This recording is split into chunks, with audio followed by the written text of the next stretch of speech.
শয়তান প্রত্যেক দিন সকালবেলা বের হয় কিছু মার্কেটিং করার জন্য। সে মার্কেটিং করে হলো মানুষের মাঝে। প্রোডাক্ট হচ্ছে এক নাম্বার হলো জুলুম, এক নাম্বার কি, নাম্বার 2 হলো হিংসা, নাম্বার 2 কি, আর নাম্বার 3 হচ্ছে কৃপণতা। এই 3টা জিনিস নিয়ে সে বের হয়। কোন একজন নবী একদিন দেখে ফেলছেন, এই কই যাও, কে মার্কেটিং করতে যাচ্ছে, কি কি মার্কেটিং, এই 3টা কারে কারে দিবা বলো। বলতেছে জুলুম দেব হলো যারা শাসন করে। আমার দেশে তো জুলুম টুলুম নাই। আসতে কয়, আমি কিন্তু কই নাই, জুলুম টুলুম আছে তো নাকি? আছে। জুলুম শয়তান দিয়ে দেয় হলো শাসকদের কাছে, যেন তারা যেন জুলুমটা বাড়ায়।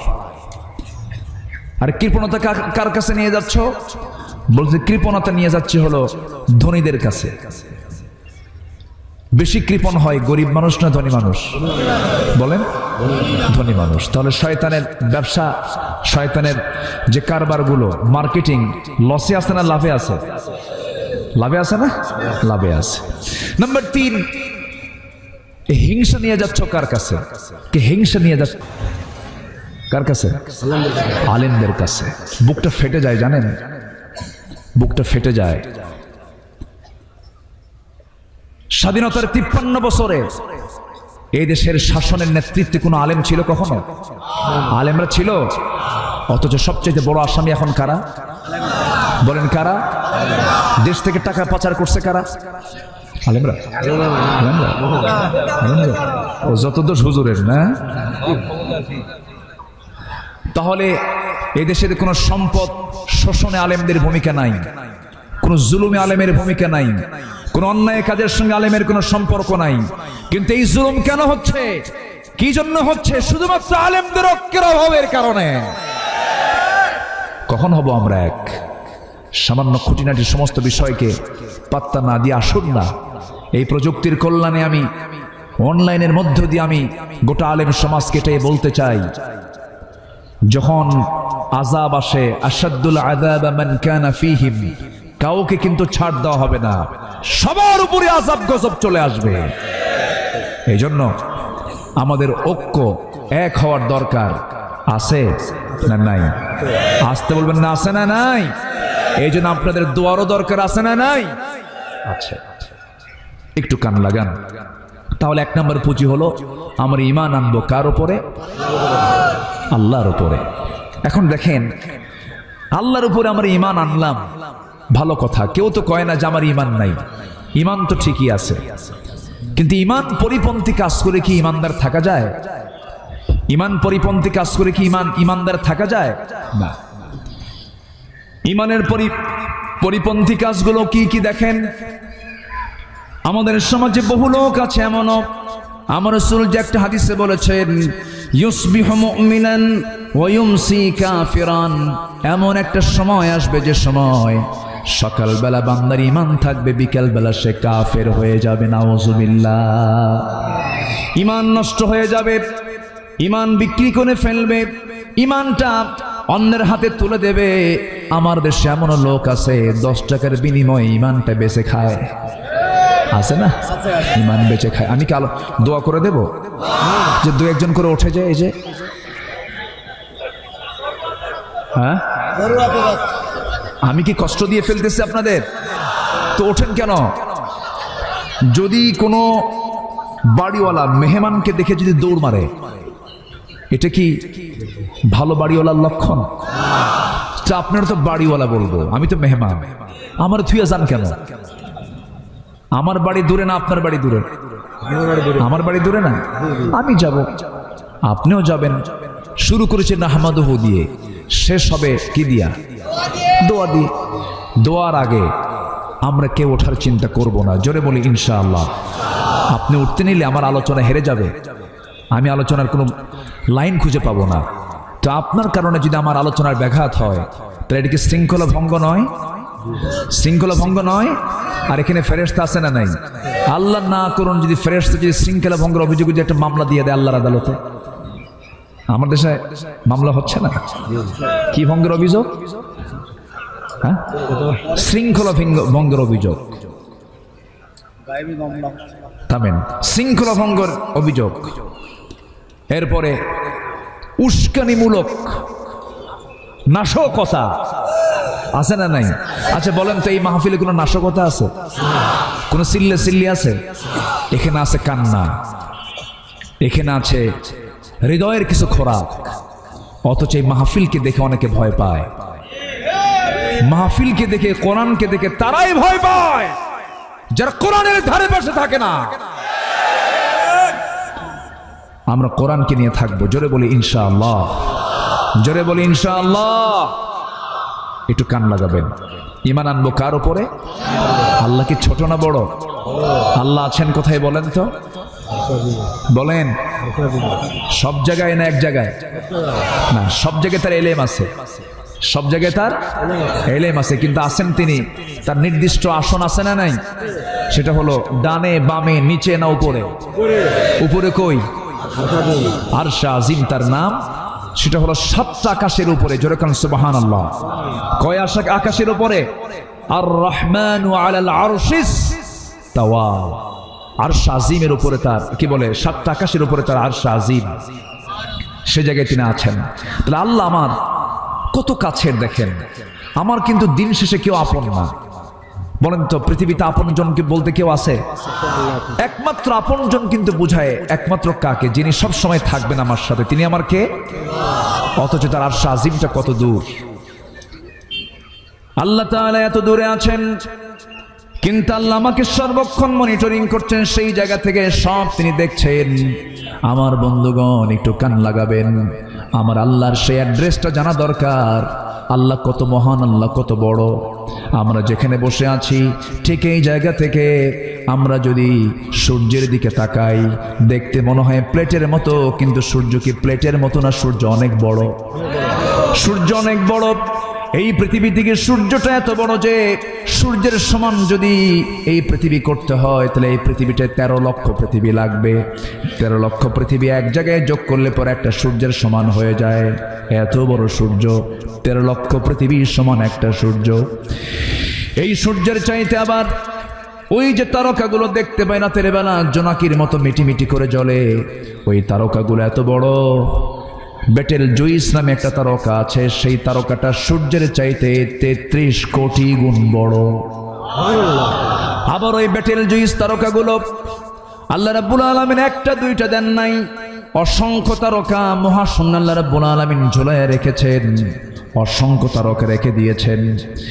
সেই তারকা মানুষ চাঁদের দেশে গেছে, মানুষ মঙ্গল গ্রহে চলে গেছে, কিন্তু মানুষ তো তারকার দেশে যেতে পারে নাই। মনে মনে যদি চিন্তা করে তারকার দেশ দেখতে যাব, অসম্ভব হয়ে যাবে। তবে হ্যাঁ, যদি কোনো বান্দা যেতেই চায়, বিমান চলবে না, রকেট বিমান চলবে না, হেলিকপ্টার চলবে না, তবে রকেট জাতীয় নভোযানে যদি কেউ চলে যেতে চায়, পৃথিবীর লেটেস্ট একটা নভোযান হলো অ্যাপোলো 11, যার ঘন্টার গতি হলো 39,000 কিলোমিটার।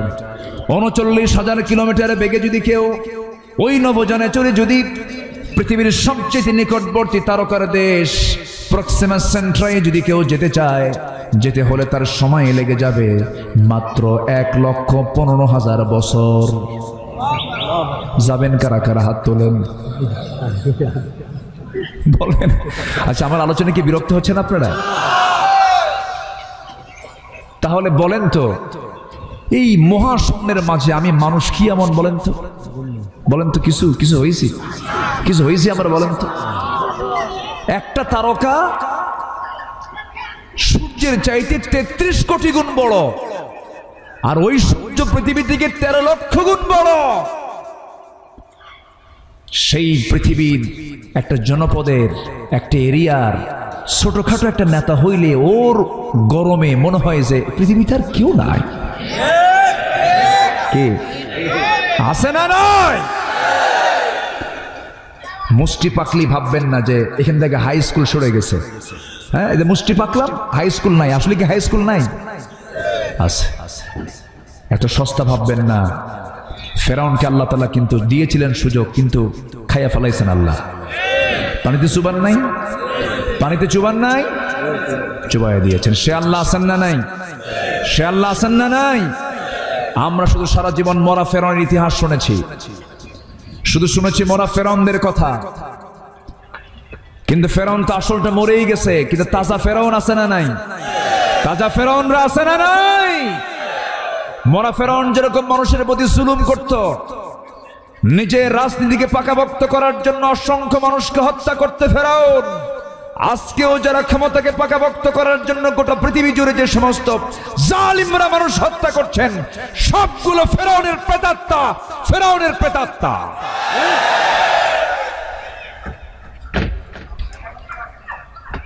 হ্যাঁ হ্যাঁ, কষ্ট দিয়ে ফেলতেছে মনে হয় না? কথা পাল্টায় দেব, অন্যদিকে লাইনে যাব? আপনি বললেও তো শুনবো না, আপনি তো বললেও শুনবো না আমি। কোরআনের লাইনে কোরআন যাবে, কার ভিতর দিয়ে গেল এটা আমাদের দেখার বিষয় না। মরবো কয়বার? কয়বার মরবো? আর যারা বিরোধিতা করে তারা মরবে কয়বার? দেখা হবে না? দেখা হবে না একদিন? হবে। কথা হবে হাসরে, কথা হবে কোথায়? হাসর। আমরা হাসরকে নিয়ে চলি।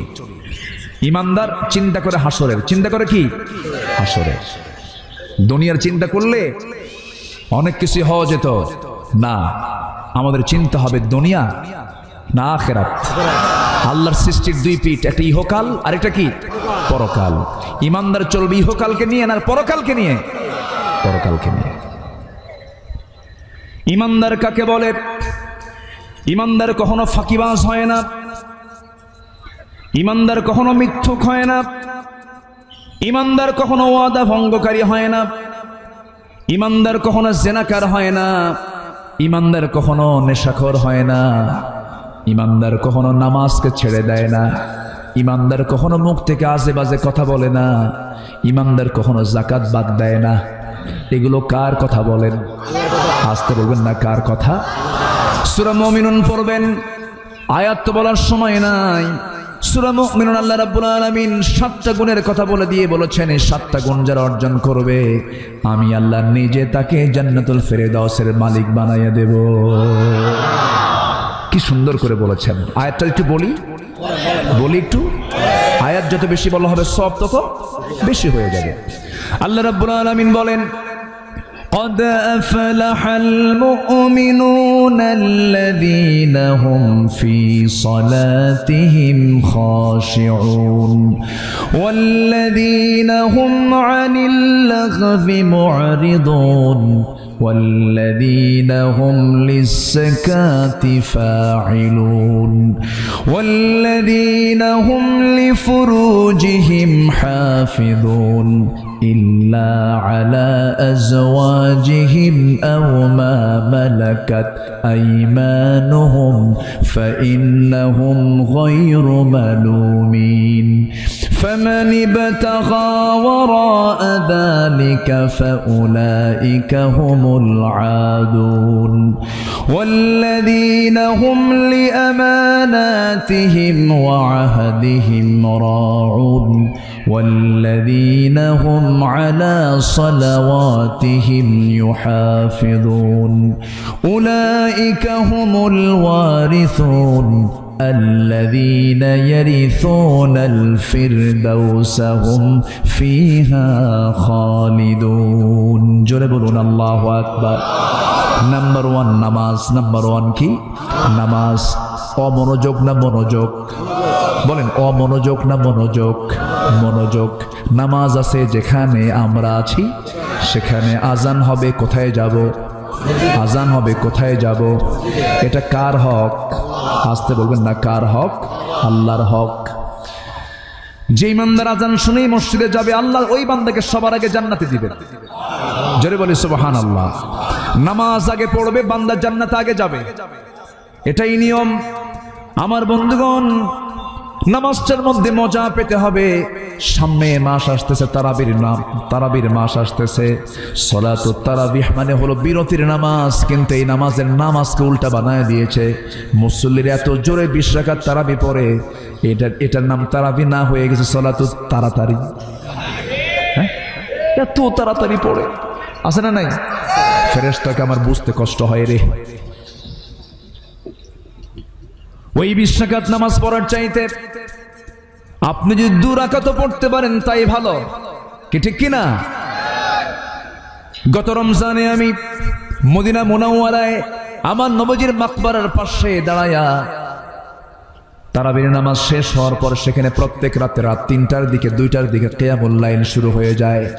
সেই কিয়ামুল লাইল একজন ইমাম নামাজ পড়াচ্ছেন, ইমামটার বয়স হলো 90 বছর মাত্র। কত বছর মাত্র? বলেন 90 বছরের কি যুবক হয় না বুড়া হয়? এই বুড়া ইমাম নামাজ পড়াচ্ছেন, শায়েখ নামাজ পড়াচ্ছেন। 2 রাকাত নামাজ আমি পড়লাম সে জায়গায়। আমার পাশে একজন বন্ধু, তিনি অসুস্থ ছিলেন, বললেন ভাই আমার প্রচন্ড মাথা ব্যথা হচ্ছে, বমি বমি ভাব। কিন্তু দেখলাম উনি নামাজে আমার সঙ্গে দাঁড়ায় গেছেন। 2 রাকাত নামাজ আমাদের শেষ করতে সময় লেগেছে মাত্র 39 মিনিট। আমার দেশে নফল নামাজ কেন, যদি ফজরের নামাজ যদি কোন ইমাম যদি 30 মিনিট ধরে নামাজ পড়ায়, নামাজও শেষ, চাকরিও শেষ। আমি কি ভুল বলতেছি? নামাজ তো মজা করে পড়তে হবে, নামাজ তো আস্তে আস্তে পড়তে হবে, খুশুর সাথে পড়তে হবে, মনোযোগ দিয়ে পড়তে হবে, নামাজের মধ্যে মজা পেতে হবে। যে নামাজি নামাজ পড়তে সে তাড়াহুড়ো করে মজা পায় না। যে ইমানদার মাহফিলে আলোচনা শুনতে সে ছটফট করে, সে আলোচনার মধ্যে মজা পায় না, ঠিক কিনা? কোরআনের মজা কি সবাই পায় নাকি? মজা পেতে হলে ইমান দুর্বল দরকার না মজবুত দরকার? মজবুত দরকার। নামাজের মধ্যে দাঁড়িয়ে যদি মনে হয় কখন নামাজ শেষ করব, কখন নামাজ শেষ করব, কখন নামাজ শেষ করব, মানে ওর মধ্যে নামাজের মধ্যে কোনো মনোযোগ নাই। কিন্তু নামাজি যখন নামাজে দাঁড়ায়, প্রকৃত নামাজি সে বলে আরো পড়ি, আরো পড়ি। আহা, তুমি আল্লাহ আমাকে দেখতেছো। আমার বন্ধুগণ, 2জন মুজাহিদকে রাসূল জাতুর রেকায় আমার নবীজি তাবুর ভিতরে বিশ্রামে চলে গেলেন। বললেন, ও আমার 2জন সাহাবী আব্বাদ আম্মার, তোমরা আমাকে পাহারার জন্য রাত্রিবেলা দাঁড়িয়ে যাও, সীমান্ত পাহারা দাও। আব্বাদ এবং আম্মার 2জনে তরবারি নিয়ে দাঁড়ায় গেলেন, তীর নিয়ে দাঁড়ায় গেলেন, শত্রুদের গতিবিধি লক্ষ্য করছিলেন। হঠাৎ করে আম্মার বলছেন, ভাই আব্বাদ, আমার তো চোখে ঘুম চাপতেছে, আমি একটু ঘুমালাম, তুমি পাহারা দাও। ঠিক আছে, তুমি ঘুমাও। সাইয়েদনা আব্বাদ তিনি দাঁড়িয়ে দাঁড়িয়ে পাহারার মধ্যে চিন্তা করলেন, তাহাজ্জুদের সময় খামাকা দাঁড়ায় থেকে লাভ কি? শত্রু তো দেখি না, ওযু বানায় নামাজ পড়ি। ওযু বানায় নামাজে দাঁড়ায় গেছেন, নামাজ শুরু করে দিয়েছেন। প্রথম রাকাতে যখন তেলাওয়াত করতেছিলেন, হঠাৎ করে শত্রু তাকে টার্গেট করে ফেলেছে। তিনি তো নামাজের মধ্যেই আছেন। একটা তীর এসে তার ডান পায়ে লেগে গেল, ফিনকি দিয়ে রক্ত পড়া শুরু হয়ে গেছে। সাহাবী নামাজ ছাড়ে না, ওই অবস্থায় তিনি রুকু করলেন, সিজদা দিলেন, আবার তিনি নামাজে দাঁড়ায় গেলেন। 2 রাকাতে যখন তিনি নামাজ পড়তেছেন, সূরা কিরাতগুলো পড়তেছেন, এমন সময় একটা তীর এসে তার বাম পায়ে লাগলো, ফিনকি দিয়ে রক্ত পড়া শুরু হলো। কোনো আওয়াজ নাই, তেলাওয়াত করছেন তিনি। কিন্তু ঘুমন্ত সাহাবী পাশে বসে থাকা, সেই ঘুমন্ত সাহাবীর গায়ে ফিনকি দিয়ে রক্তগুলো ছিটে পড়ে গেছে, জায়গা পেয়ে গেছেন। আম্মার জায়গা পেয়ে বলছেন, আব্বা কি করো তুমি? শত্রু তো আমাদেরকে অ্যাটাক করে ফেলেছে, সতর্ক হয়ে যাও। এরপরও তিনি কোনো কথা বললেন না। ওই অবস্থায় রুকুতে চলে গেলেন, বিদ্ধ পা দুটাতে তীরবিদ্ধ হয়ে আছে, রুকু করলেন, সিজদা দিলেন, বৈঠকে বসলেন, তাশাহুদ পড়লেন, দরুদ পড়লেন, সালাম ফিরলেন। সালাম ফেরার পর বলছে, ভাই রে, আমি তো তোমার আগেই টের পেয়ে গেছি শত্রু আমাকে অ্যাটাক করে ফেলেছে, আমার ডান পায়ে লেগেছে, বাম পায়ে লেগেছে। কিন্তু ভাই আমি কি করব, কি করব, কি করব রে ভাই? নামাজের মধ্যে আমি এত মজা পাচ্ছিলাম, আমার মন বলছিল 2টা তীর 2টা পায়ে লাগলো, আর একটা তীর যদি আমার বক্ষ ভেদ করে দিত, আমি যদি শহীদ হয়ে যদি দুনিয়া থেকে বিদায় হয়ে যেতাম, আমার জীবনটা বড় ধন্য হয়ে যেত। যেরকম সুবহানাল্লাহ। তিনি বলছেন, আমি মনে হচ্ছিল আমি আল্লাহর সঙ্গে কথা বলছিলাম, আল্লাহ আমার সঙ্গে কথা বলছিলেন, এই জন্য আমি মহব্বতের নামাজ আমি ছাড়তে পারতেছিলাম না। আমার বন্ধুগণ, নামাজের মধ্যে মজা আছে না নাই? আসতে বলেন, মজা আছে না নাই? মজা নিতে হবে, মজা পেতে হবে, তৃপ্তি পেতে হবে, মনোযোগ সহকারে আমরা নামাজটা পড়ব। তবে হ্যাঁ, নামাজের মধ্যে দুনিয়ার কথা মাঝে মাঝে মনে হয়ে যায়। মন তো বড় বেকায়দার জিনিস, দৌড় মেরে চলে যায় বাগারপাড়া বাজার, যশোরের চাষরা মোড়, মনিহারের মোড়, বিভিন্ন জায়গায় মন ছটফট করে চলে যায়, কিন্তু নামাজের মধ্যে যদি চট করে চলে যায় আবার ঘুরে আনতে হবে নামাজের দিকে। আমার বন্ধুগণ, সাইয়েদনা আলীর কাছে একজন ব্যক্তি এসে বলছে, আলী, নামাজের মধ্যে দুনিয়ার কথা মনে হলে কি নামাজ কবুল হবে নাকি? আলী বললেন, হবে না, যাও। শক্ত ফতুয়া মারছে। শক্ত ফতুয়া পেয়ে সাহাবীর মনটা খারাপ। নবী কিছুক্ষণ পরে এসে বলেন, আলী, তোমার কাছে কেউ আসছিল না, কে এসেছিল? তুমি কি বলেছ? নামাজের মধ্যে দুনিয়ার কথা মনে হলে নামাজ কবুল হবে না। রাসূল বললেন, তাই নাকি? তাই যদি হয় এই মুহূর্তে তুমি ওযু বানায় নফল নামাজে দাঁড়াও, 2 রাকাত নফল নামাজ পড়বে। নফল নামাজ শেষ হয়ে যাবে, আমি তোমাকে শেষান্তে নামাজের পর আমি তোমাকে আমার পক্ষ থেকে সুন্দর একটা চাদর উপহার দেব। সাইয়েদনা আলী চাদর পর চিন্তা মাথায় নিয়ে ওযু বানায় নামাজে দাঁড়ায় গেছেন। বড় আনন্দ তার মনে, কারণ রাসূল আমাকে চাদর দিবেন। প্রথম রাকাত নামাজ পড়তে নিয়ে হঠাৎ করে নামাজের মধ্যে মনে হয়ে গেল রাসূল যে আমাকে চাদরখানা দিবেন। মা আয়েশার ঘরের চাদর না, মা হাফসার ঘরের চাদর। মন চলে গেছে কোথায়? চাদরের দিকে। সালাম ফিরেন, আসসালামু আলাইকুম ওয়া রাহমাতুল্লাহ, আসসালামু আলাইকুম ওয়া রাহমাতুল্লাহ। সালাম ফেরা যখন শেষ হয়ে গেল, নবীজির দিকে আলী তাকান, আলীর দিকে নবীজি তাকান, চোকাচোকি হচ্ছে, কিন্তু দুজন মুস্কি মুস্কি হাসি মারে। রাসূল বলেন, আলী, মুস্কি মুস্কি হাসি দাও কেন? হুজুর, আপনি যেই কারণে আমিও সেই কারণে। সুবহানাল্লাহ বলবেন না? আপনিও যে কারণে আমিও সেই কারণে। রাসূল বলেন, আলী, তুমি তো ফতোয়া দিয়েছ নামাজের মধ্যে দুনিয়ার কথা মনে হলে নামাজ কবুল হবে না, কিন্তু তোমার নামাজের মধ্যে দুনিয়ার কথা মনে হয়েছে। হুজুর, বুঝি নাই, ভুল কইছি। এবার রাসূল বলেন, আলী, মনে হতে পারে, কিন্তু মনটা ঘুরে আনতে হবে। শেষ বৈঠকে যদি কোনো অজীব কাজ বাদ হয়ে যায়, একদিকে সালাম ফিরে 2টা সেজদা দিয়ে দিবে, সৌ সেজদা। আল্লাহ তোমার ভুলকে কবুল করে নেবেন। জোরে কোন সুবহানাল্লাহ। তবুও নামাজ পড়ো। আবার আলীকে আমরা ভুল বুঝবো না। সাইয়েদনা আলীর নামাজটা এত মনোযোগের ছিল যে যুদ্ধের ময়দানে অংশগ্রহণ করতে গিয়ে সাইয়েদনা আলীর পায়ে তীর ঢুকেছিল, সেই তীরটা কেউ বের করতে পারে না। তীরের আগাটা হলো চোকা, সহজেই ঢুকে পড়ে, কিন্তু টান দিতে নিলে বড় বেকায়দা সহজে বের হয় না। উল্টা করে যখন টান দিয়ে কেউ বের করতে পারে না, নবীর কাছে পরামর্শ চা হলো, হুজুর, আমাদের আসাদুল্লাহিল গালিব আলী তো দারুণ জখম হয়েছে, মারাত্মক আহত হয়েছে, পায়ের মধ্যে তীর ঢুকেছে, কেমন করে বের করি? রাসূল বলছেন, সাহাবীরা শোনো, আমি জানি আমার আলীর নামাজের মনোযোগিতা কেমন। আমার আলী যখন নামাজে দাঁড়িয়ে যাবে, নামাজের মধ্যেই তোমরা তার পা থেকে টান মেরে তীরটা বের করে নিবা। সুবহানাল্লাহ বলবেন না? আর একটু জোরে বলেন সুবহানাল্লাহ। নামাজের মধ্যে একটি ইমাম সাহেব তেলাওয়াত দেরি করলে পরে পিছন থেকে লোকমা দেয়, আছে না? মানে গলা ঝাড়ি দিয়ে বলে, হুজুর, কাম তো আপনার নাই, আমার তো কাম আছে, শেষ করেন। আমি কি ভুল বলতেছি? সবার পরে আসে জুমার দিন, সবার পরে আসে বলে, হুজুরের কাম নাই, এতক্ষণ ধরে খুতবা দেওয়া লাগে। মানে শয়তান যে কয়, এটা শয়তান দেখতে ওই রকমই। এরকম কিছু শয়তান আছে না নাই? আসে সবার পরে আর ঘড়ি দেখে সবার আগে। হুজুর, হুজুর কি কোনো কাম টাম নাই? আমাদের কাম আছে তো। বেকুব এগুলো, বেকুব। যারা ইমামকে ঘড়ি দেখায়, খুতবা দিচ্ছেন খতিব, ওনার সামনে ঘড়ি আছে, 10 মিনিট একটু কম বেশি হতেই পারে। আমি যাকে ইমাম মনে করছি, যার পিছনে আমি শ্রেষ্ঠ ইবাদত নামাজ পড়ছি, আমি কেমন করে তার সামনে উঁচু গলায় কথা বলি? আছে না? আছে কিনা বলেন? একটা গল্প মনে পড়লো আমার। এক বেচারির শয়তান দেখার খুব শখ। কি দেখার খুব শখ? তো হুজুরকে বলছে, হুজুর, একটু শয়তান দেখবো আমি।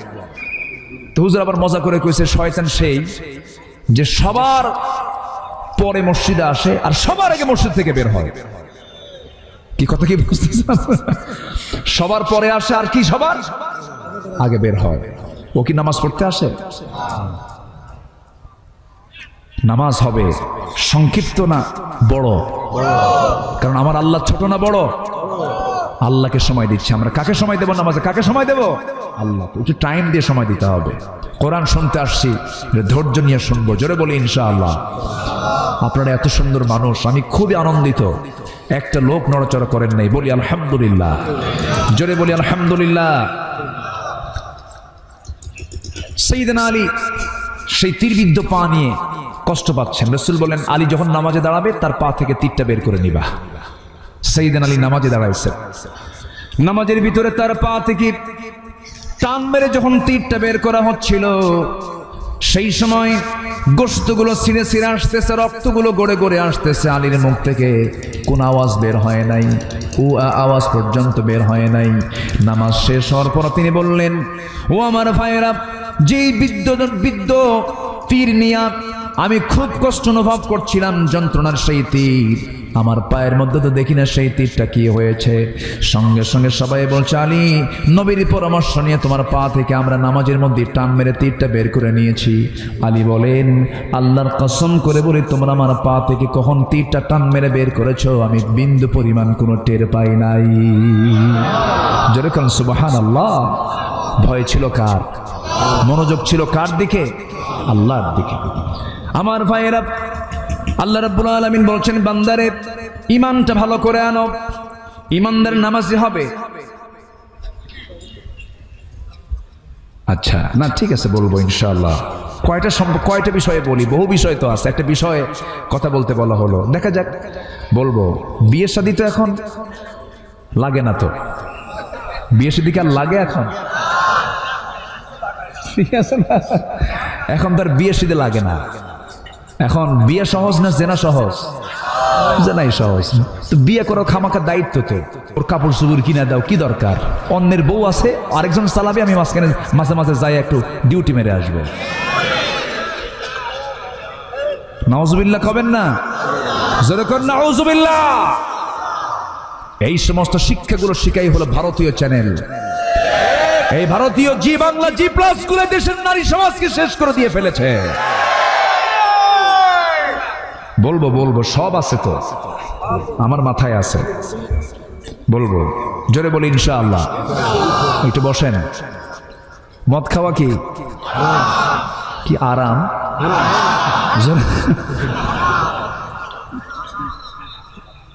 মদের দোকান যশোর জেলায় নাই তো?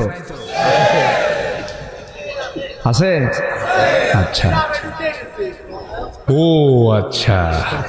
সুদ কি আছে? সুদ? আচ্ছা, সুদখোর নামাজি, সুদখোর হাজি। তাহলে হাজি কি হাজি না বললে মন খারাপ করে? তাহলে যে হাজি সুদ খায় তার নামটা বলা দরকার, আলহাজ সুদখোর অমর।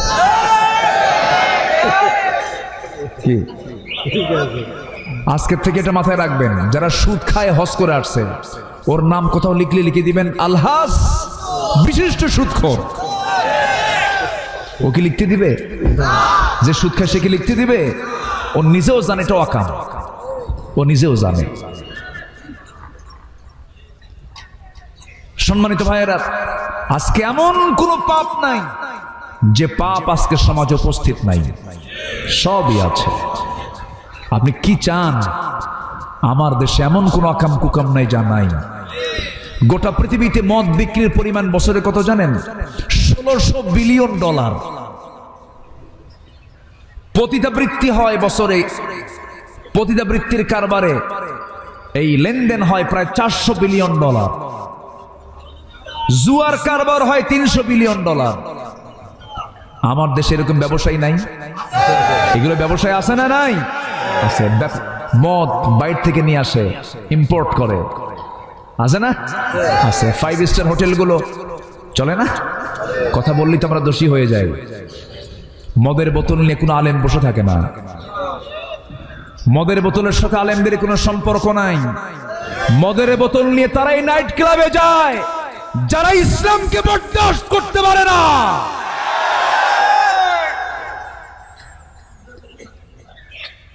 সম্মানিত ভাইয়েরা,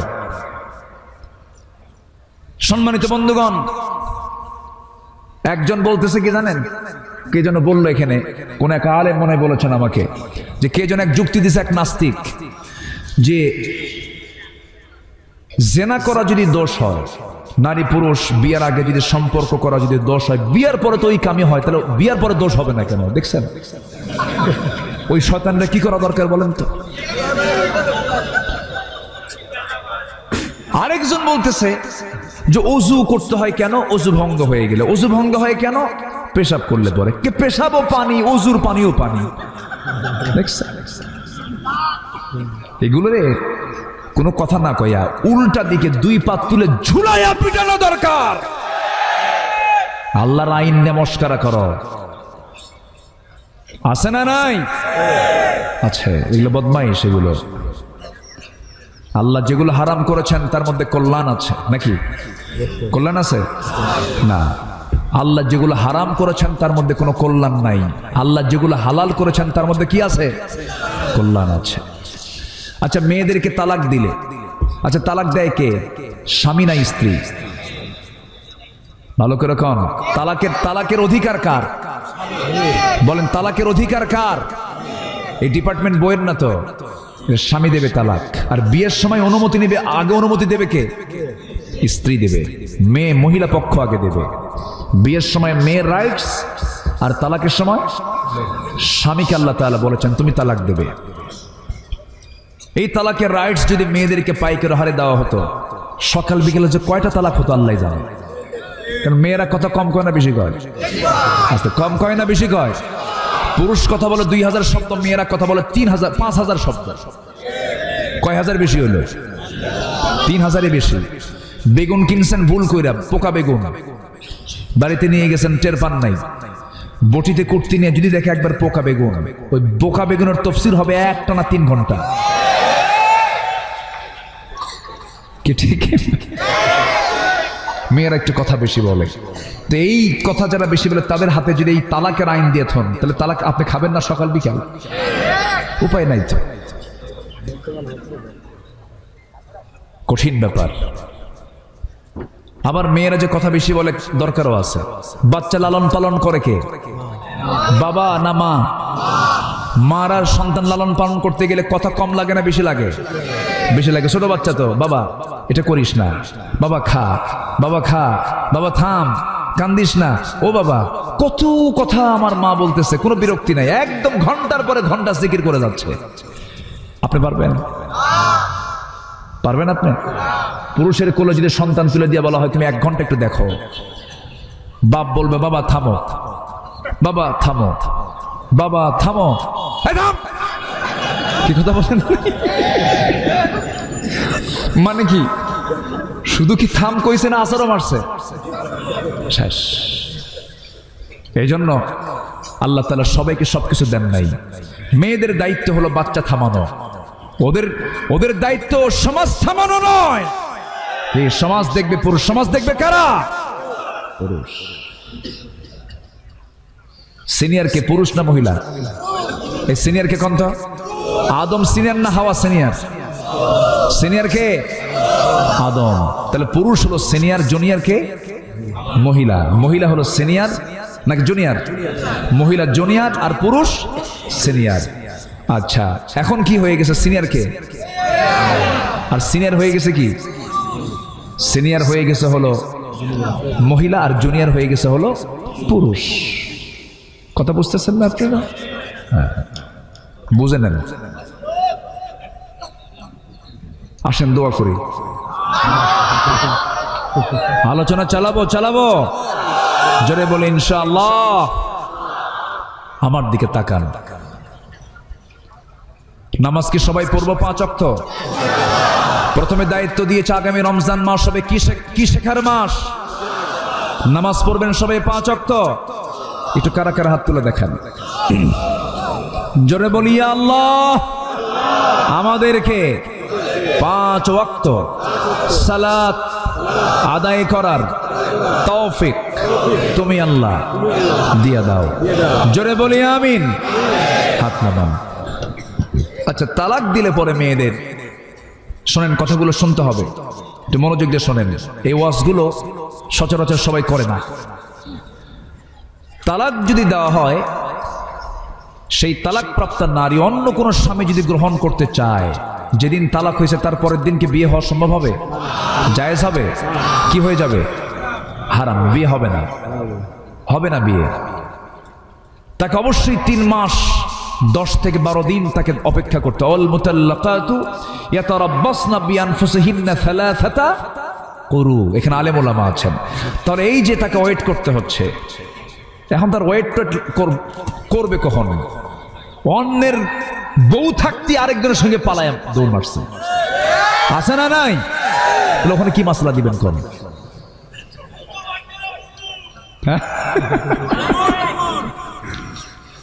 কোন একটা ছেলে আমাকে ফোন দিছে সেই দিন, ফোন দিয়ে বলে হুজুর একটা প্রশ্ন হলো হুজুর, দুটা বছর ধরে একটা মেয়ের সাথে আমার খুব গুড রিলেশন, অনেক সম্পর্ক, গভীর সম্পর্ক হুজুর। হঠাৎ করে 2 মাস আগে সে আমাকে ফাঁকি দিয়ে চলে গেছে হুজুর, ওর কি এর জন্য গুনাহ হবে না? কথা কি বুঝছিস?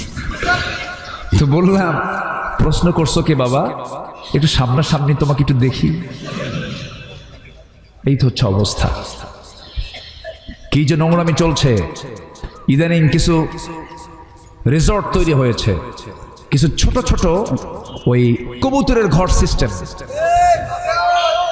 কি হাউস, কফি হাউস, হ্যাঁ কিছু কফি হাউস তৈরি হয়েছে, ওটার আমি নাম দিয়েছি হলো বাকবাকুম। বুঝলেন, কবুতরের ঘর, এটা পানির উপরে একটু পানির ফোয়ারা দিয়া নিরিবিলি, যেন আকাম কুকামে যেন কোনো সমস্যা না হয়। আছে কিনা বলেন, আছে না নয়? এই নোংরামিগুলো চলছে আজ। তো তালাক প্রাপ্ত নারী 3 মাস দেরি করবে কেন? পুরুষের কি দেরি করা লাগে? পুরুষের দেরি তো দূরের কথা, একটা থাকতে আরেকটা নিয়ে আসতে পারে। ঠিক তো কয়নি, কিন্তু বিয়ে তো করে না যুবকরা। দেখছেন কয়েকজনকে বিয়ে দেয় না হুজুর। ভালো স্পষ্ট বলেছে, এই জন্য তোমাকে ধন্যবাদ জানাই। ও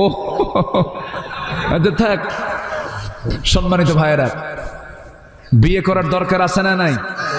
আমার তো যে এটা আমার আলোচনার মোড় ঘুরাই দিছে। প্রাপ্তবয়স্ক হওয়া সত্ত্বেও বিবাহ না করে বিভিন্ন প্রকার অনেক থেকে যে লিপ্ত হয়, সে সম্পর্কে আলোচনা পেশ করুন হুজুর। এই জন্য একটু কথাটার প্রসঙ্গ চলে গেছে অন্যদিকে, একটু তাকান। তাহলে তালাকপ্রাপ্ত নারীকে অপেক্ষা করতে হয় 3 মাস 10 দিন। যার স্বামী মারা গেল তাকে কি বলে? এলাকায় কি বলে? আমি আপনাদের কাছ থেকে কেন শুনতেছি জানেন? আপনাদের ভাষা হচ্ছে সবচেয়ে শুদ্ধ ভাষা, বলি আলহামদুলিল্লাহ। যশোরে কোনো কাহিনী নাই, অন্য কোন আঞ্চলিক কোনো ভাষার কোনো কাহিনী নাই এখানে। একদম বই যে কথা বলে আপনারা মুখে সেই কথা বলেন, বলি আলহামদুলিল্লাহ। এত বরকতি জেলা হলো যশোর, খুব সুন্দর ভাষা। আমি আপনাদের এই ভাষাকে খুব সম্মান করি, খুব সুন্দর করে আপনারা কথা বলতে জানেন। আল্লাহ আপনাদের কথার মধ্যে বারাকা দান করুন, জোরে বলি আমিন।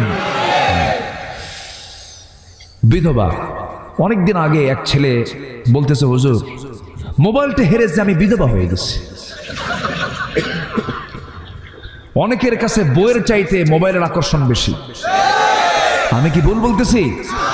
বউ না থাক, মোবাইল না যাক, এত আসক্তি মোবাইলে। এটা একটা মারাত্মক একটা ভাইরাস।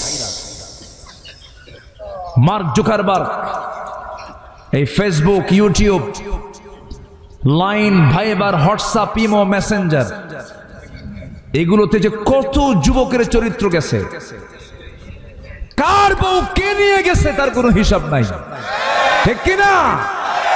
এই মিডিয়াগুলো। অতএব এগুলো ইউজ করার আগে ইমান কাঁচা দরকার না পাকা দরকার?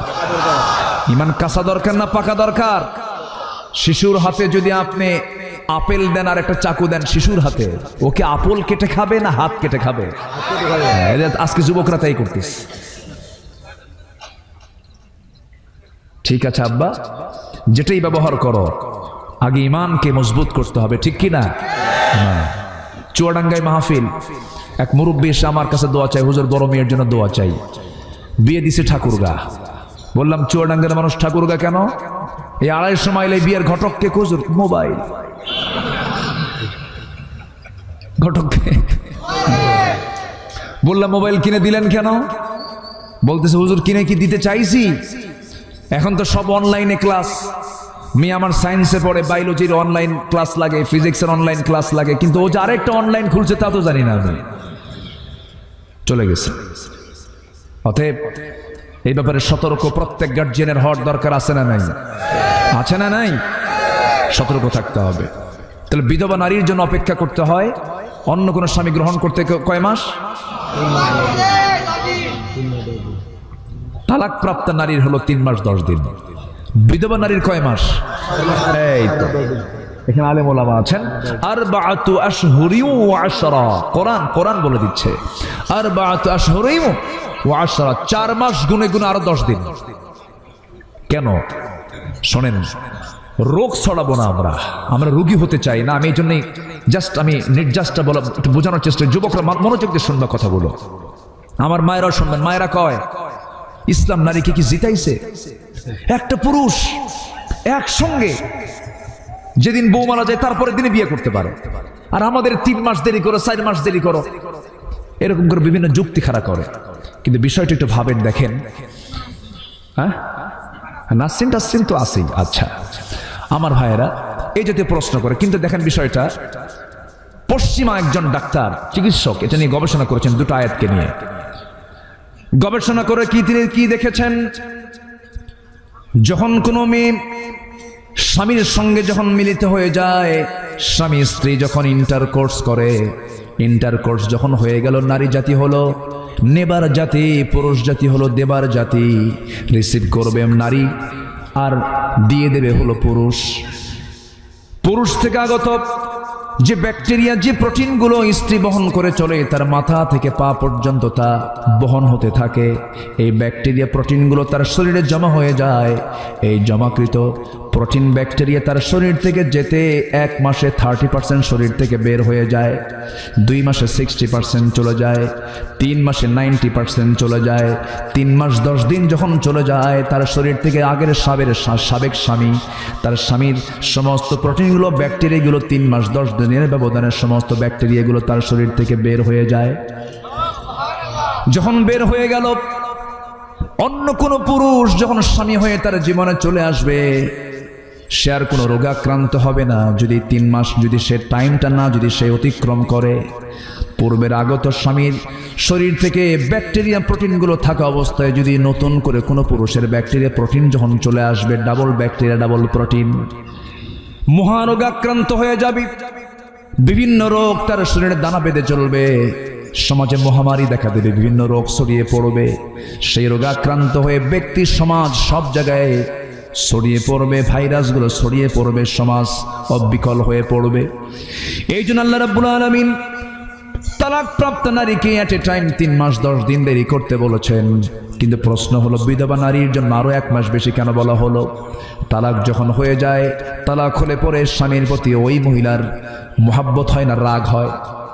রাগ হয়। কিন্তু স্বামী যদি মারা যায়, অ্যাক্সিডেন্ট করলো অথবা অসুস্থ হয়ে স্বামী দুনিয়া থেকে বিদায় হলে, এতে স্ত্রীর মোহাব্বতটা কমে না, আরো বাড়ে। এই মোহাব্বতটা থাকার কারণে বিধবা স্বামীকে ভুলতে পারে না, স্বামীর শোকে বারবার কান্নাকাটি করে, স্বামীকে স্বপ্নের মধ্যে দেখে। এই যে স্বামীকে বারবার সে লালন করে, এই জন্য তার শরীর থেকে তার আগত স্বামীর ব্যাকটেরিয়া প্রোটিন যেতে আরো 1 মাস সময় বেশি লেগে যায় বলে আল্লাহ তাআলা 4 মাস 10 দিন অপেক্ষা করতে বলেছেন। জোরে কোন সুবহানাল্লাহ।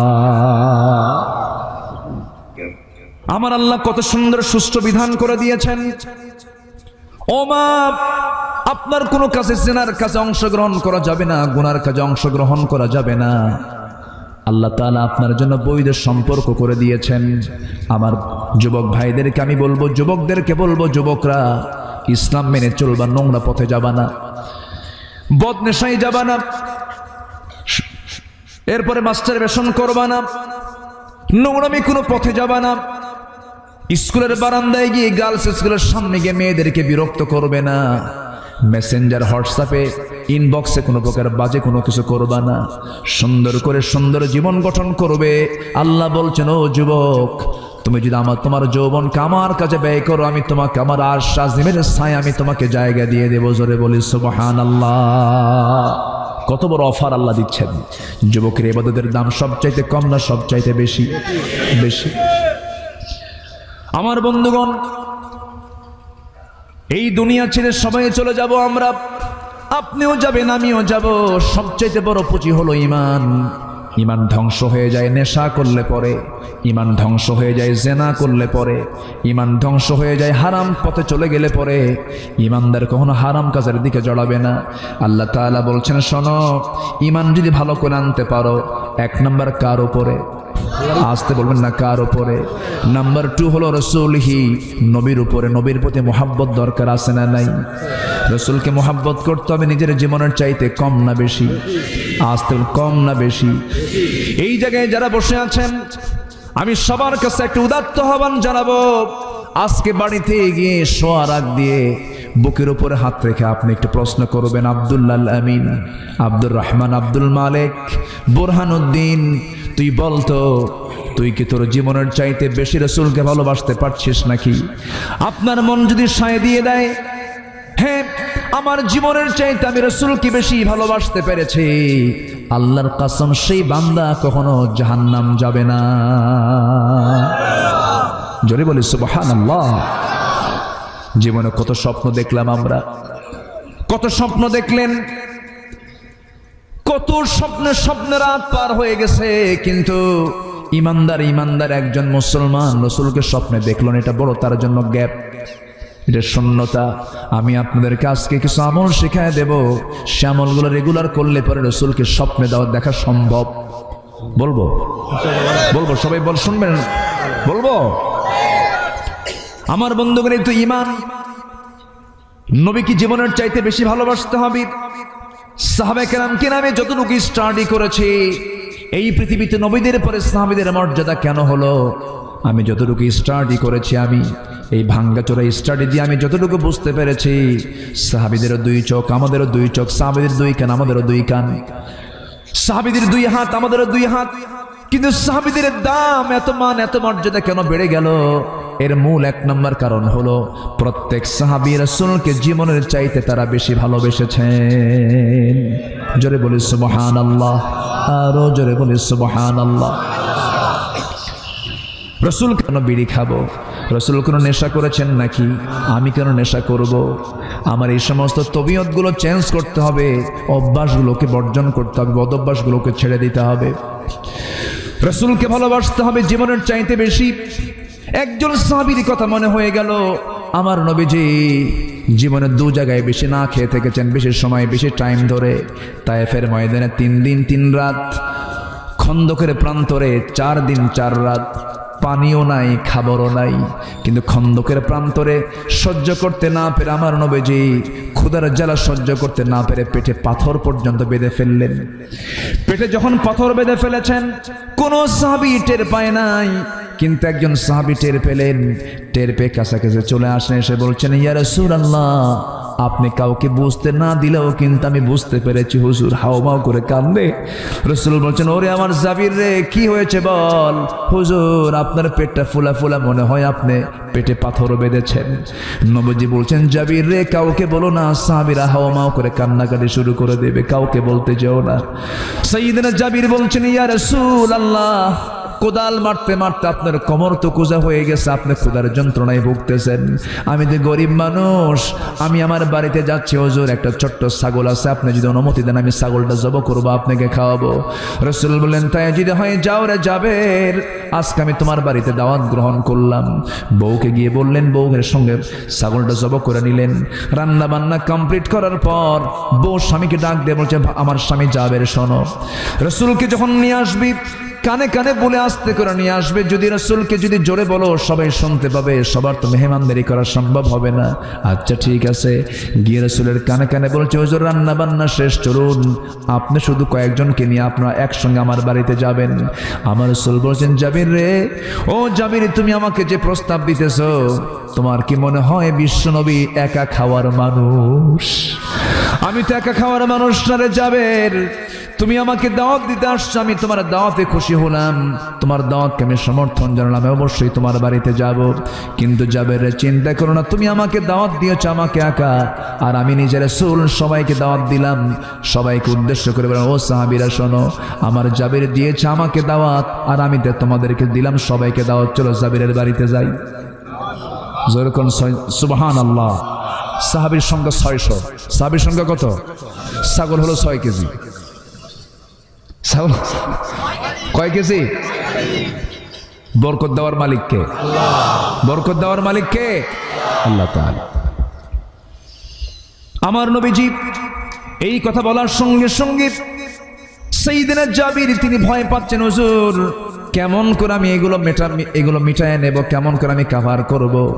রাসূল বলছেন, জাবির রে চিন্তা করো না, বান্দা যা রিজিকের দায়িত্ব তার। জোরে বলেন সুবহানাল্লাহ।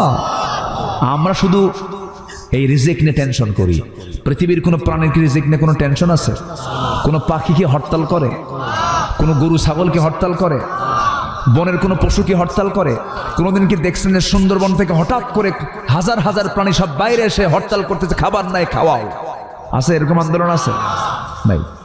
জলভাগের প্রাণী আছে, একটা প্রাণী আছে তিমি, সেই তিমির হাড়ের ওজন হলো 600 কেজি। হাড়ের ওজন কত? হাড়ের ওজন যদি 600 কেজি হয় তাহলে ওর ওজন কত? ওর গায়ের ওজন কত? 600 কেজি হাড়ের ওজন। ওর হার্ট যে বিট হয়, হৃদস্পন্দন হয় মিনিটে 8 থেকে 10 বার। এটার মানে হার্ট বিটের যে আওয়াজ, এই আওয়াজ শোনা যায় 4 থেকে 5 মাইল দূর থেকে। জোরে কোন সুবহানাল্লাহ। সাগরের মধ্য দিয়ে যখন তিমি ঘুরে ফিরে বেড়ায়, 3-4 মাইল দূর থেকে শোনা যায় যে এই দিক থেকে তিমি আসতেছে। ওর হার্টের আওয়াজের ওজন, আওয়াজ মানে হার্টের যে স্পন্দন হয় তার আওয়াজ। আল্লাহু আকবার বলো। এত বড় প্রাণী এই তিমি।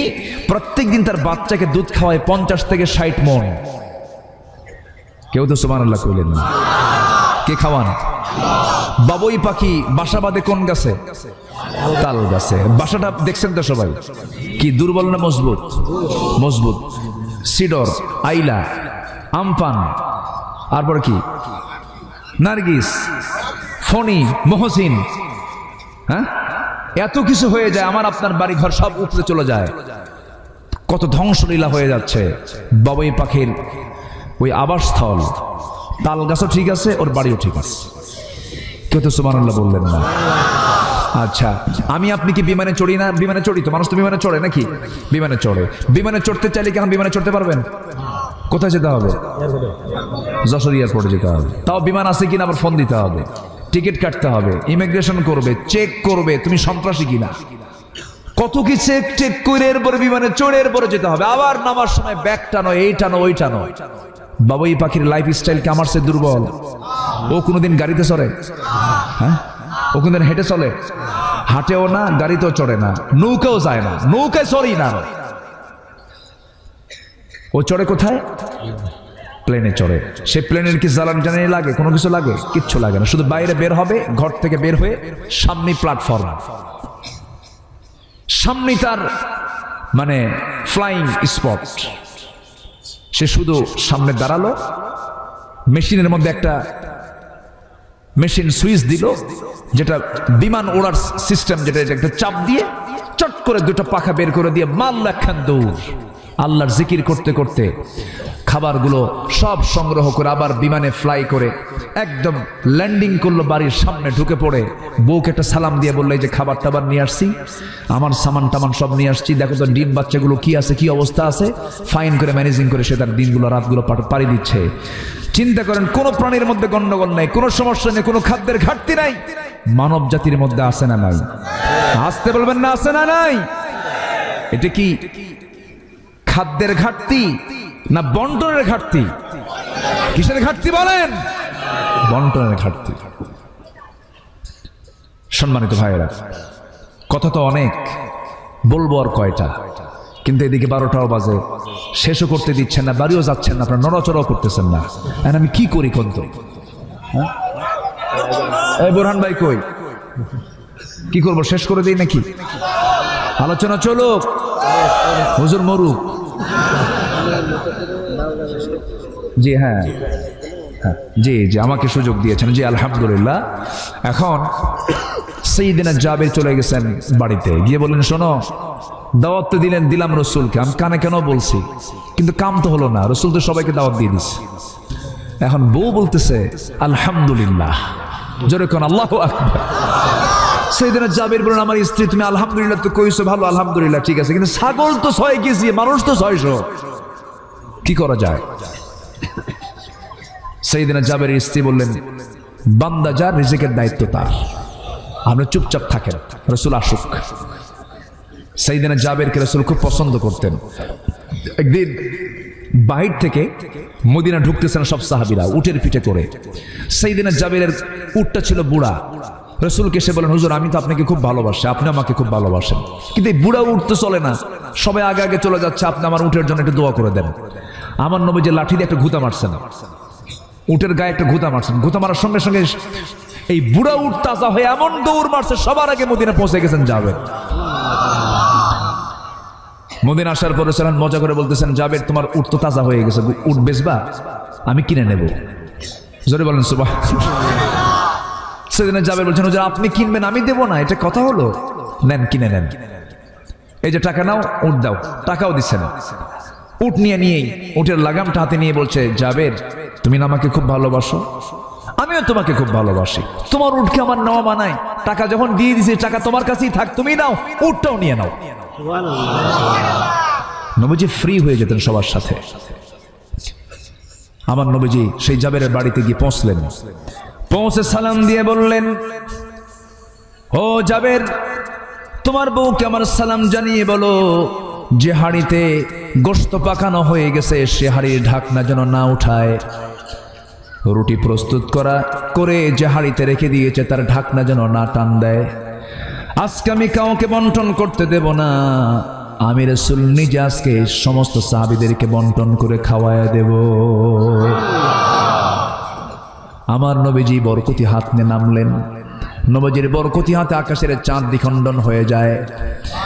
আমার নবীজি আস্তে করে ওই হাড়ির কাছে চলে গেলেন, কোমরে গামছা বেঁধে তিনি খেদমতে নেমে গেলেন। সারা জীবন নবীজির একটা সুন্নত দিক ছিল, রাসূল কখনো আগে খেতেন না। কেউ দুধ নিয়ে আসতো, রাসূল বলতেন আগে তোমরা খাও এরপর আমি খাবো। এমন কি ফেন আম্মা জান আয়েশা সিদ্দিকা পর্যন্ত বলেন, আমি তার বউ ছিলাম, আমি তার সামনে খাবার নিয়ে গেলে আমি নিজে কখনো রাসূলকে আগে খাওয়াতে পারি নাই। জোরে বলে সুবহানাল্লাহ। বলেন কোন স্বামী যদি বউয়ের সঙ্গে এমন আচরণ করে, সেই বউকে সেই স্বামীর বিরুদ্ধে কোনো কথা বলবে নাকি? কিন্তু এখনকার বউরা যদি একটু আগে খায়, স্বামী বলবে তুই তো বেয়াদব রে, তুই তো বেয়াদব, তুই তো আগে খেয়ে ফেলিস। কিন্তু না না, আবার এরকম আছে অনেক মহিলা আছেন স্বামীকে আগে খাওয়ান এরপরে নিজে খান, ভালো, এটা ভালো কাজ। কিন্তু মাঝে মাঝে আপনি এরকম করবেন, ইলিশ মাছ কিনে আনছেন, ইলিশ মাছ কিনে এনে বউকে বললেন এটা সুন্দর করে কুটে নাও, রান্না বান্না করো।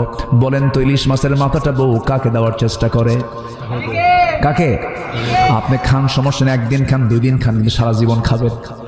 হ্যাঁ, একটু 2-1 দিন দিবেন বউকে যে তুমি সারা জীবন তো খাওয়াইছো, আজকে তো মাছের কাল্লাটা তুমি খাও।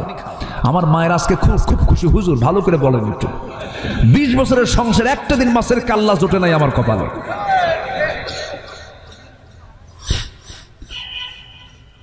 আমার বন্ধুগণ, নবীজি আমার করলেন কি, হাড়ির কাছে চলে গেলেন।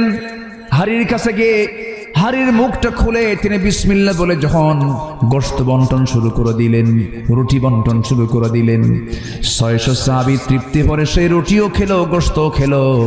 কিন্তু সেই সাহাবী জাবিরের বাড়ির হাড়ির গোশত, হাড়ির রুটি এক চুল পরিমাণ কমে নাই। জোরে বলেন সুবহানাল্লাহ। রিজিক দেওয়ার মালিককে, আসতে বলেন রিজিক দেওয়ার মালিককে। রিজিক বেড়ে যাবে কার হুকুম মানলে পরে, রিজিক বেড়ে যাবে নবীর প্রতি মহব্বত রাখলে। ঈমান আনবো আমরা ভালো করে। এরপর আল্লাহ রাব্বুল আলামিন 2 নম্বর হুকুম দিয়েছেন, ওয়াজাহাদু ফি সাবিলিল্লাহি বিআমওয়ালিহিম ওয়া আনফুসিহিম ফি সাবিলিল্লাহ। যারা আল্লাহর রাস্তায় জিহাদ করবে জীবন দিয়ে, মাল দিয়ে, যারা জিহাদ করবে আল্লাহর পথে। একটা বড় আলোচনা ছিল, সময় তো অল্প, আজকার পারলাম না। জিহাদ নাম শুনলে পর অনেকের গা চুলকায়, আছে না? আছে না? আছে না? যে নামাজি জিহাদের নাম শুনলে ওর গা চুলকায়, ওর নামাজ হয় না, ঠিক কিনা? জিহাদ আছে না নাই? মদ কি এমনি বন্ধ হবে? মদ কি এমনি এমনি বন্ধ হবে? জুয়া কি এমনি এমনি বন্ধ হবে? জিহাদের দরকার আছে না নাই? জিহাদ মানে কি চেষ্টা করা, জিহাদ মানে কি কি করা? চেষ্টা করে। মুজাহাদার দরকার আছে না নাই? আচ্ছা, এই দুইটা কাজ যারা করবে আল্লাহ রাব্বুল আলামিন নিজেই ঘোষণা দিচ্ছেন, উলাইকা হুমুস সাদিকুন, এই সমস্ত বান্দাগুলোই আমার কাছে এমন সার্টিফিকেট পেয়ে যাবে, এরাই হবে সত্যবাদী। এই সার্টিফিকেট দেব আর এই বান্দাদেরকে আমি আল্লাহ জান্নাত বুঝে দেব। জোরে বলি সুবহানাল্লাহ। আল্লাহ তুমি সবাইকে আমল করার তৌফিক দিয়ে দাও। জোরে বলি আমিন, আরো জোরে আমিন, আরো জোরে আমিন। আসুন দোয়ার মধ্য দিয়ে আমরা শেষ করে দেব আজকের মাহফিল। যতটুকুন হয়েছে বলে ফেলি আলহামদুলিল্লাহ। সবাইকে অসংখ্য ধন্যবাদ জানাচ্ছি মাহফিলকে সাকসেস করার জন্য। কেউ ওঠেন নাই, বসেছিলেন। এখন শেষে আমরা দোয়া করে যাব। দোয়ার দরকার আছে না? একটু নামাজের মতো করে বসেন, আমরা আল্লাহর কাছে চাই।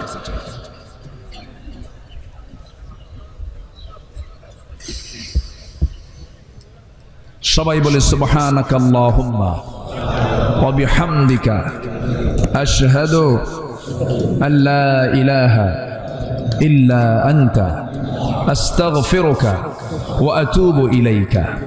একটা হাদিস শিখায় দেই, হাদিস শোনায় দেই। এই ইউটিউবাররা কি বন্ধ করেন, ওয়াজ তো শেষই হয় না। একটা হাদিস শুনে নেন। এই বসেন বসেন বসেন না কেন?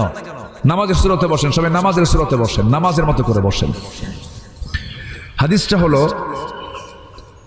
ফজরের সময় যখন হয়, শয়তান প্রত্যেকটা বান্দাকে 3টা গিট মারে। কয়টা গিট মারে বলেন? আবার বলেন কয়টা গিট মারে? 3টা। এই 3টা গিট ছুটাতে হলে 3টা কাজ করতে হবে ওই সময়। এবং তাই সে বলে, আলাইকা লাইলুন তবিল, তোমার জন্য আজকের রাতটা অনেক লম্বা, এটা বলে দেয়। আর বলে ঘুমাসো। ওই ফজরের সময় 3 গিট যে শয়তান লাগায়, এই 3 গিট লাগানোর, এই 3 গিটকে দূর করার উপায় হলো 3টা। নাম্বার 1, হাদিস আসছে, রাসূল বলেন, যদি সে তখন ঘুম থেকে শক্তভাবে উঠে দাঁড়ায়, একটা গিট ছুটে যায়। সুবহানাল্লাহ বলবেন না? আচ্ছা। নাম্বার 2 হলো, যখন সে ওযু বানায়, আরেকটা গিট ছুটে যায়। জোরে বলে সুবহানাল্লাহ। যখন সে নামাজে দাঁড়িয়ে যায়, আরেকটা গিট ছুটে যায়। আমরা কি ফজর পড়বো না ইনশাআল্লাহ? শয়তান গিট মারে কয়টা? এই 3টা গিট ছুটানোর উপায় হলো ওঠা, ওযু করা, নামাজে দাঁড়ানো। যদি এই কাজটা যদি বান্দা ফজরের সময় করে, সারাদিন শয়তান ওর কাছে চান্স পায় না। আল্লাহ কবুল করুন। ফজর হবে তো সবার বোঝান ভাই? দোয়া জনগণ সারে না, দেখেন কেউ জানাতে, কিন্তু উপায় তো নাই, রাত তো হয়ে গেছে। আর একটু চালাবো? হায় হায়, যা হয়েছে হয়েছে। ফজর পড়বো না আমরা ইনশাআল্লাহ। আমি তো একটা হাদিস বলে দিলাম যে আমি দোয়া চাই সবার কাছে। সবাইকে আমার জন্য দোয়া করবেন, আমিও দোয়া করি আপনার জন্য। আমার বোরহান ভাই 2 বছর যাবত উনি চেষ্টা করছেন আমাকে এখানে নিয়ে আসার জন্য। আমার খুব শখ ছিল এখানে আসি, আমি খুব খুশি হয়েছি। আপনারা কি খুশি হয়েছেন তো নাকি? আমিও খুশি হয়েছি। এখন খুশি হওয়া দরকার, এখন বাকি কার? আল্লাহ। সব খুশিতে আল্লাহ যেন খুশি হয়ে যান। জোরে বলি আল্লাহুম্মা আমিন। যে দোয়া, আল্লাহুম্মা আমিন। ربنا ظلمنا أنفسنا وإن لم تغفر لنا وترحمنا لنكونن من الخاسرين। গভীর রাত, নিঝুম রাত, ঝিমানো রাত্রিতে চাঁদের মতো হাজারো মুসলমান নরনারী নিয়ে তোমার কালামের 2-3টা আয়াতকে সামনে রেখে যৎকিঞ্চিত কিছু কথা বলার চেষ্টা করেছি। গুনার বোঝা মাথায় নিয়ে কাঙ্গাল ফিকারের মতো 2টো হাত পেতে আছি। আল্লাহ, গুনার দিকে নজর দিও না, বান্দা মনে করে তামাম জীবনের গুনাহগুলোকে মাফ করে দাও। জনম দুঃখিনী মা, জনম দুঃখী বাপজান যারা চলে গেলেন, জিন্দেগির গুনাহগুলো মাফ করে দাও। কবরগুলোকে জান্নাতের টুকরা বানায়া দাও। আব্বা আম্মার জন্য কি দোয়া তাও শিখিয়ে দিয়েছ। দিল থেকে আওয়াজ দিয়ে সবাই বলুন, রব্বির হামহুমা কামা রব্বায়ানি সগীরা। রব্বির হামহুমা কামা রব্বায়ানি সগীরা। বিশেষ করে মাহফিলের আয়োজন যারা করলেন, শোনার জন্য যারা আসলেন, বিনিময়ে কিয়ামতের দিন, মুসিবতের দিন মাহফিলটাকে সবার জন্য নাজাতের মাধ্যম বানায় দিও আল্লাহ। আয় আল্লাহ তাআলা, গোটা পৃথিবীর মুসলমানদের জন্য দোয়া করে 180 কোটি মুসলমানের পায়ে তলায় আজকে মাটি নাই। তোমার কাছে ফরিয়াদ করে মেহেরবানি করে তুমি আল্লাহ মুসলমানদের জন্য একটা ওমর পাঠায়া দাও। বাইতুল আকসাকে তুমি আল্লাহ মুসলমানদের হাতে তুলে দাও। ও আল্লাহ, আমরা পাখিকে হারিয়ে ফেলেছি। কোরআনের যে পাখিটা আমরা হারালাম, কত বড় সম্পদ আমরা হাতছাড়া করে ফেলেছি। আল্লাহ গো, মেহেরবানি করে তোমার কাছে প্রার্থনা করি, জান্নাতের উচ্চ মাকাম তুমি আল্লাহ তাকে দিয়ে দাও। ও আল্লাহ, তোমার বান্দাগুলো আমিন আমিন করে। কারো মা নাই, কারো বাবা নাই, কারো ভাই নাই, কারো বোন নাই, কবরস্থ হয়ে গেছে। আল্লাহ মেহেরবানি করে যার যা চাওয়া মেহেরবানি করে পাওয়া করে দিও। মৃত্যু আত্মীয় স্বজনের কবরগুলোকে জান্নাতের টুকরা বানাইয়া দাও। আমার বোরহান ভাইকে কবুল করো, সন্তানদেরকে কবুল করো। সবার নাম তো আমার জানা নেই, যার যা চাওয়া তুমি আল্লাহ মেহেরবানি করে পাওয়া করে দাও। দুনিয়া থেকে কোন দিন বিদায় নেব জানি না, ডান হাতে আমলনামা না আসা পর্যন্ত আমাদের মরণ দিও না। ও আল্লাহ, তোমার বান্দাগুলোকে নিয়ে হাত তুলেছি, এই দোয়া আমার জীবনের শেষ দোয়া হতে পারে, এই চাওয়াটা আমার জীবনের শেষ চাওয়া হতে পারে রে। কে কখন চলে যাব জানি না রে, মরতেই যখন হবে শহীদে মৌত কপালে জুটাইয়া দিও। ও আল্লাহ, তোমার কাছে ফরিয়াদ করি, তোমার পছন্দের বান্দা না হওয়া পর্যন্ত আমাদের কাউরে মরণ দিও না। আল্লাহুম্মা হাসিবনি হিসাবান ইয়াসীরা ইয়া মুকাল্লিবাল কুলুব সাব্বিত কলবি আলা দীনিক। দুনিয়া থেকে কোন দিন বিদায় নেব জানি না, তবে যেদিন মরে যাব রে, টান মেরে ঘর থেকে বের করে দেবে, জীবনের শেষ গোসলটা হয়ে যাবে রে। মরামুখ সব দেখে দেখে চলে যাবে, বউটা চাপা কান্নায় ভেঙে পড়বে রে, সন্তানগুলো হাওমাও করে কাঁদবে, বাড়িটা শোকের বাড়ি হয়ে যাবে, সব এসে কান্নাকাটি করে আকাশ বাতাস ভারী করে ফেলবে। আমার মরা লাশ ঘর থেকে বের করে দিয়া জীবনের শেষ গোসলটা করাইয়া দিয়া রে, জানাজা শেষ করাইয়া দিয়া কবরের দিকে নিয়ে চলে যাবে। কবরে শোয়া দেবে রে, বাঁশ চাপা দেবে, মাটি চাপা দেবে। 24 ঘন্টা যাবে না, মাথার চুলগুলো খসে খসে পড়বে। 3 দিন যাবে না, চামড়াগুলো সব পোকার পেটে চলে যাবে।